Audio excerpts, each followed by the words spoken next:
Daspalla range ସାତକଣି ଫଡ଼ିରେ ବନ୍ଧୁକ ଦେଖାଇ ଲୁଟ୍ ଲକ୍ଷାଧିକ ଟଙ୍କାର କେନ୍ଦୁପତ୍ର ସହ ଟଙ୍କା ଏବଂ ମୋବାଇଲ ଲୁଟ୍ ହୋଇଥିବା ସୂଚନା। 5ରୁ ଅଧିକ ଦୁର୍ବୃତ୍ତ ବିଳମ୍ବିତ ରାତିରେ ଆସି କରିଛନ୍ତି ଲୁଟ୍। ଦଶପଲ୍ଲାଠାରୁ ପ୍ରାୟ 12 କିଲୋମିଟର ଦୂରରେ ସାକେଣି କେନ୍ଦୁପତ୍ର ଫଡ଼ି ରହିଛି। ଏଠାରେ କିଛି କର୍ମଚାରୀ ମଧ୍ୟ ସବୁ ସମୟରେ ରହିଥାନ୍ତି। ଗତକାଲି ରାତି ପ୍ରାୟ 1 ସମୟରେ 5ରୁ ଅଧିକ ଦୁର୍ବୃତ୍ତ ଫଡ଼ିକୁ ଆସି ବନ୍ଧୁକ ଦେଖାଇ କର୍ମଚାରୀଙ୍କୁ ଭୟଭୀତ କରାଇଥିଲେ। ଆମେ ଦୀର୍ଘ 14 ବର୍ଷ ହେଲା କାମ କରୁଥିଲୁ, କୌଣସି ଘଟଣା ଆମେ ଦୁର୍ଘଟଣା ନିଜ ଘରଟା କୋଉଠି ଜଣ ଥିଲେ 10 ଜଣ ଆଜ୍ଞା ଦେଖିଛୁ ଆଖିରେ। ସେଇ 10 ଜଣ କ'ଣ କଲେ, ଭିତରକୁ ଆମକୁ ଧକିଆ ମାରିକି ଭିତରକୁ ପେଲିଲେ। ପାଟି ଯଦି ଚିଲେଇବୁ ଶଳାଙ୍କୁ ଠକିବୁ।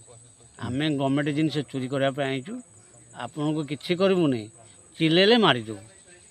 ଆମେ ଗଭର୍ଣ୍ଣମେଣ୍ଟ ଜିନିଷ ଧରିକି ଯାଉଛୁ, ଆମେ ଗଲା ପରେ ତମେ ବାହାରିବ।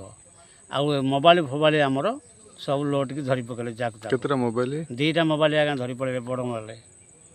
ସେଇଥିରେ ମୋବାଇଲ ଛାଡ଼ି ଦେଇଥିବେ କି ବୋଲିକି ବିଚାରିଲା ବେଳକୁ ନାହିଁ, କବାଟ ଆଜ୍ଞା ଧଡ଼ା ଦେଇଦେଲେ, ସିଆଡ଼କୁ ଚାବି ପକାଇଦେଲେ।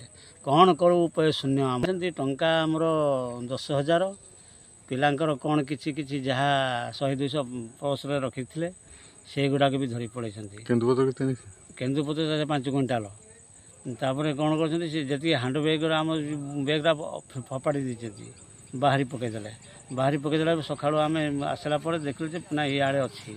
ଦେଖିଲୁ ଯେ କୌଣସି ଆଡ଼େ ସେ ମୋବାଇଲ ନାହିଁ କି ଆଉ ପଇସା ପତ୍ର ବି ନାହିଁ। ଖୁଚୁରା ପଇସା 200-300 ରଖିଥିଲେ ମଧ୍ୟ ସେଇଗୁଡ଼ା ବି ପଇସା ନାହିଁ।